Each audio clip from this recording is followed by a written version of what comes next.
Hello viewers, welcome back to my channel, and today in this video I'm going to show you how to make or settings your Facebook page visibility published or unpublished.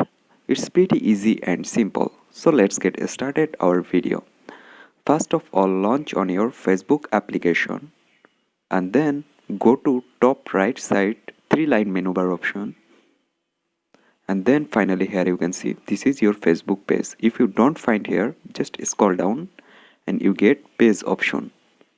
Just open this page and then finally you find your page. Just open it, and now on the top right side you get a settings icon.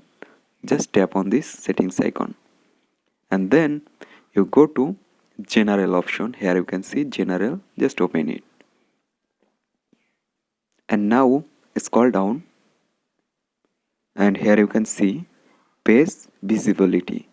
Publishing your page makes it visible to the public. If you check unpublished, it will only be seen by people who roll on your page. And here you can see a option publish and unpublished. You make it unpublished, just check mark unpublished, and if you want to publish it, just select publish, and there have a option publish and unpublished. Now you make your Facebook page publish or unpublished from here. So hope guys this video can help you. Don't forget to like and subscribe my channel. Thank you everyone for watching this video.